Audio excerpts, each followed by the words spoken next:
what you're saying is different than I am asking you. About What tariffs. did Donald Trump get in return? Now, if you want to talk about what he got in return was serious border support, not the fake, oh yeah, we'll send troops there while your border is still wide open. That is actually stopping on the border. Remain in Mexico is in place now. So you're claiming that the president, you're claiming that the president of Mexico sent 15,000 troops to protect the border that were, quote, not serious. But Correct. When she sends 10,000 troops to the border, 5,000 less, you're claiming, oh, wait, those troops are serious. I'm wondering how come 15,000? Let's go to what has taken place in Gaza, David. If you're just joining us, David Pollack. So, David, he said that without any plan. You got to say, David Pollack, Trump apologist. Yes. To an extent, David. But if you're just joining us now, we have David Pollack, Trump apologist, on the show. David, he said that we would own Gaza, okay, or at least buy it. That's what he's been saying until today. I'll get to that. He said we're going to buy Gaza with no plan on how to displace over 2 million Palestinians. And today, in front of the president, I believe, correct me if I'm wrong, but I think he was in front of the president of Jordan, if I'm not mistaken. And he said, well, we'll just take it over. David, it's a sovereign nation. You can't just take over a sovereign nation and own it or buy it. Palestine isn't a sovereign nation. I don't even know. We're talking about Gaza right now. Right. Gaza is a territory, essentially. That's not that. So America can just take it over and displace 2 million and Trump people? is not talking about taking it over. What Trump is trying to do, and look, again, yes, I'm a Trump apologist, but what Trump is trying to do, and this is what he does, he takes bold action, and then he kind of figures it out along the way. It's the art of the deal. It's always that way with Trump. We have to figure out what to do with the situation in Gaza and the West Bank and in the whole region. We have to figure out what to do. I agree. With people who are described as I don't disagree. We all have to figure out what to do. We have to figure out a solution. A two-state solution, although people have proposed it, will never work because the people who live in Palestine don't want to coexist from river to the sea with the people of Israel. And kicking this can down the road for the next event isn't going to do anything. We have to do something bold. Okay, so David, I don't think bold is displacing 2 million Palestinians with no plan on how to do it. That's not bold. That's stupid. Well, maybe so, but here's the reality of the situation. Just like Israel, how Israel got there to begin with after World War II. Let's not forget how all the Jews were in a protected state called Israel. They needed a place for the displaced people that survived the Holocaust. Now you have people in a region living next to Israel. They claim it's their home. They're not willing to coexist with the people who claim it's their home. You have Iran using terror proxies to attack Israel on their behalf, whether or not they requested it. And I would probably argue the Palestinian people really are not too thrilled with Hamas attacking Israel on their behalf either. So you have a group of people who live in an unsafe place that's ruled by a terrorist organization that's on the outs, and they live in rubble now. There are a lot of those people that do not want to go elsewhere. They still call Gaza their home, and regardless of what our opinions might be on where Gaza's at right now, I wouldn't consider it bold or intelligent. I would consider it embarrassing to say that we're just going to take over Gaza, whether we own it or turn it into real estate property or whatever the case may be. And when asked today, and he's been asked multiple times, what are you going to do if they don't want to leave? He has not answered the question because, David, here it is. He has no plan. He just says things and has no plan. Example, you said he's a great negotiator. Let's talk about the 25% tariffs. Okay. MAGA world which out worked there, perfectly, by the way, between Canada and Mexico. Yeah, let's talk about that. Okay. So the MAGA world out there, he makes these 25% tariff threats. Okay. Correct. And MAGA world out there saying that Mexico and Canada have, they caved in. Well, here is the reality of the situation. The president of Mexico said that she was going to send 10,000 troops. Under the Biden administration, she had 15,000 troops there. That's minus 5,000 troops. Didn't do any good, did it? Okay. Well, listen, there's a reason why I'm saying this. Donald Trump is calling this a victory. Okay, that's number one. Number two, he was claiming a victory because Trudeau said he was going to put $1.2 billion towards border security. David, guess what? He made that announcement in December. Okay, you got a fentanyl czar. Less than 1% of all the fentanyl in this country is from Canada.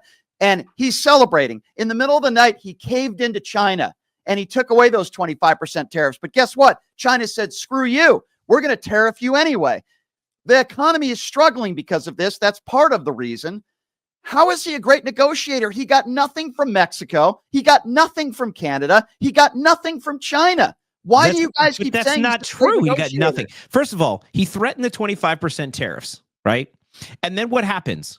Right? Mexico gives Trump whatever he wants. He threatens the tariffs in Canada. Canada tries to play tough, gives Trump whatever he wants. And you say, what did he get? What did he want? I'm going to tell you. You said these deals were secured under the Biden administration, or they were done since December. 15,000 troops at the border. Yes. Right. But they weren't actually doing anything under Trump.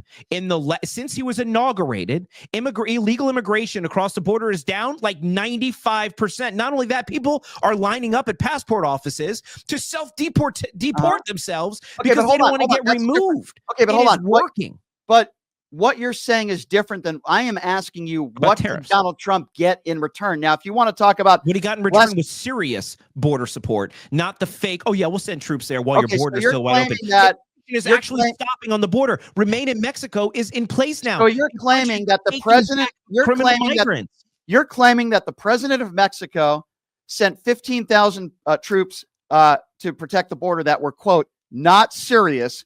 But when she sends 10,000 troops to the border, 5,000 less, you're claiming, oh, wait, those troops are serious. I'm wondering how come 15,000 troops then never stopped the caravan after caravan containing thousands of people traversing the entire continent? Not true. In Donald Trump's and Joe Biden's last year, Joe Biden's last year in office, they were able to take in 1 million people and turn them away. 1 million people. So what you're saying is not the rest true. Just got away? Where did all the illegal immigration that happened in this country, of record immigration in a Biden administration, how'd they get through those 15,000 troops? First of all, I would add when Biden left office, there were less people crossing the border illegally than when Donald Trump left office. Well, that's because when Trump won the election, there was a caravan literally coming through Mexico. And the night of the election, they turned around and went home. That's how serious they are about Donald Trump. The problem I have is that when I say something like, which is a fact, that 15,000 troops under the president of Mexico, under Joe Biden, somehow with no evidence, they were unserious troops that you said, quote, weren't doing anything. But then when you get 10,000 troops under Donald Trump, and by the way, this deal just happened, somehow you're led to believe that, oh, well, wait, these troops are serious, but the 15,000 troops were not. I mean, come on, David. That's not an argument. I don't think anybody would argue that despite whatever deals Trump or Biden made with the Mexican government, it didn't make a lick of difference in stopping the illegal flow of immigration across our border versus Trump's policies. Whether they're less troops, the policies and the actions of the Mexican government are much more effective in stopping the flow of illegal immigration. Why that is, I don't know. We can speculate on what the difference is. Well, let me ask you. We take Trump seriously, and I think that's the difference. And by the way, this is a 30-day pause. It's a 30-day pause in the tariffs. So if they don't make meaningful efforts to stop the flow of fentanyl, which is killing millions of Americans, and if they don't make legitimate efforts to stop illegal immigration, guess what? Tariffs are back. Yeah, less than 1%, again, I repeat, of the fentanyl in this country comes from Canada. A border or a how much comes from Mexico? Well, we got a fentanyl czar in Canada, and Donald Trump was, like you, celebrating on that when it's virtually meaningless. And I would also add more illegal drugs entering this country illegally come from American citizens and not those that are undocumented. Do you want to live in a country, David, where ICE is going into synagogues and churches and schools and deporting some that at least half, from what I've seen, that are non-violent criminals and breaking up families? That's the country that you want. Listen, here's the thing. I have a lot of, and this is we have to be very clear on. This isn't an anti-immigration stance. This isn't an anti-immigrant policy. This is an anti-illegal immigration policy. And the reason why that's important is because there's a lot of people waiting in a very long line, literally jumping through every hoop, checking every box, doing everything they can do to get to this country legally. And then you have people who go, I don't have to follow those rules. I'm special. And they're going to come into the United States illegally and go, well, I'm here now and I'm not violent. You can't kick me out. Well, damn right we can, because you didn't follow the rules. And do we want to fill our country up with people who started their journey to being an American in violating our rules? That's the problem.